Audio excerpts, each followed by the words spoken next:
In life, almost everyone dreams of doing something big. Becoming successful. Becoming respected. Becoming unforgettable. But dreaming is easy. Discipline is rare.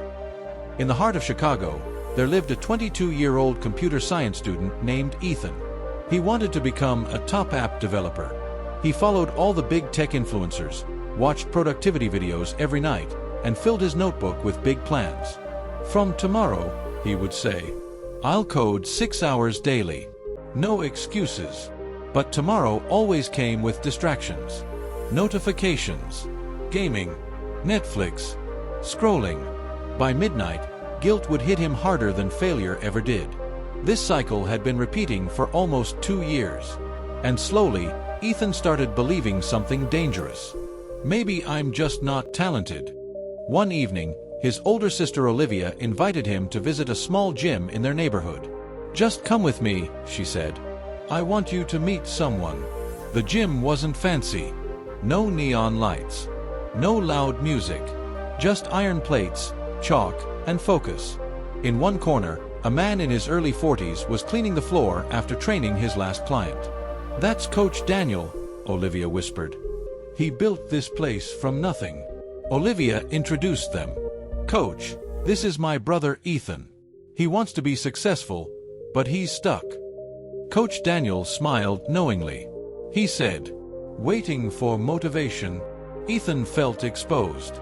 They sat down on a wooden bench. Ethan asked, Coach, how did you build this gym? Were you super motivated every day? Daniel laughed. Motivated? Son, if I waited for motivation, this place wouldn't exist. Ethan frowned. Then how? Daniel leaned back. Let me tell you a story. 10 years ago, Daniel was overweight, broke, and working a night shift at a warehouse in Texas. He hated his life. He hated the mirror. One morning, after finishing his shift, he walked past a boxing club. Through the window, he saw an old man training alone. Punch, step, breath, repeat. Day after day, Daniel passed that same window. The old man was always there.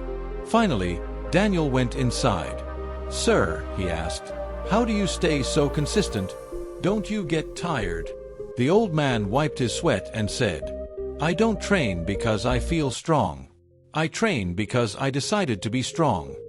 Daniel didn't understand.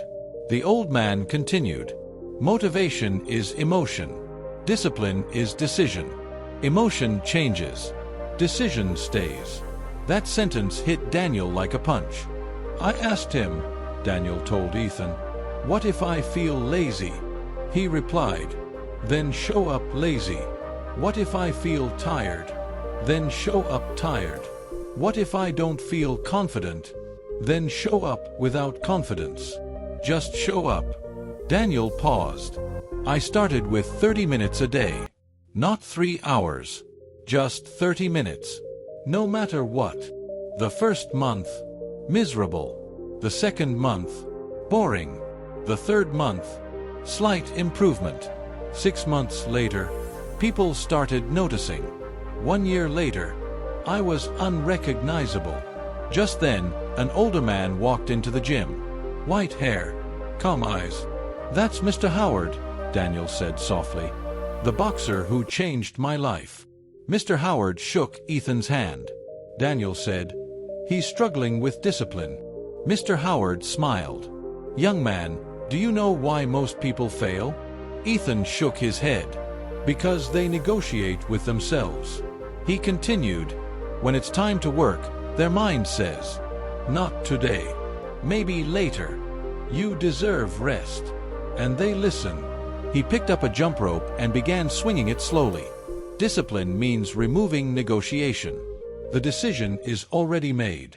Mr. Howard looked directly at Ethan. You want to code? Yes. Then decide a time. A fixed time. Same time every day. And treat it like brushing your teeth. Do you wake up and ask yourself if you feel motivated to brush? Ethan almost laughed. No. Exactly. Daniel added, most people overestimate what they can do in 1 day, and underestimate what they can do in 2 years. He pointed around the gym. This didn't happen because I felt inspired. It happened because I opened these doors every morning at 5 a.m., whether I had clients or not. Some mornings, nobody came. Some days, I lost money.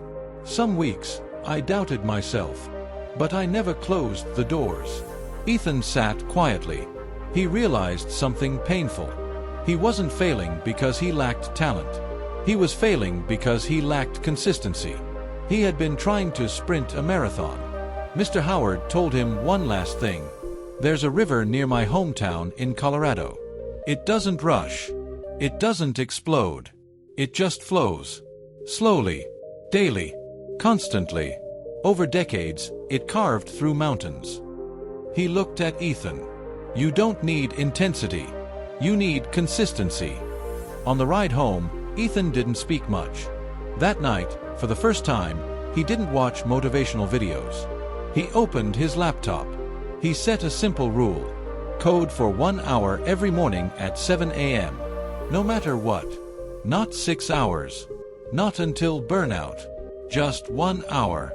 Non-negotiable. The first week was hard. He felt sleepy, distracted, impatient. The second month felt boring. No big results. No viral app. No sudden success. But he remembered the river. Just flow.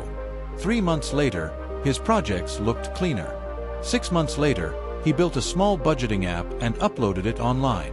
It didn't explode, but a few hundred people downloaded it. 1 year later, he had 3 freelance clients. 2 years later, he quit his part-time job. 3 years later, he launched a productivity app that was featured in a local tech blog in California. People started asking him, Ethan, what's your secret? Which course did you take? Which hack worked? He would smile and say, there's no hack. I stopped waiting to feel ready. He learned something powerful. Motivation is loud but temporary. Discipline is quiet but permanent. Motivation feels like lightning. Discipline flows like a river. Motivation makes you start. Discipline makes you finish. So if you're watching this right now, waiting for Monday, waiting for New Year, waiting for the perfect mood, stop. Pick one thing. Just one. 1 hour. Every day. Same time. No negotiation. Some days will be amazing. Some days will feel pointless. Some days you'll want to quit. Do it anyway. Because success is not built in bursts of energy. It is built in small, repeated actions no one sees. And one day, people will call you lucky. But you'll know the truth. You simply showed up.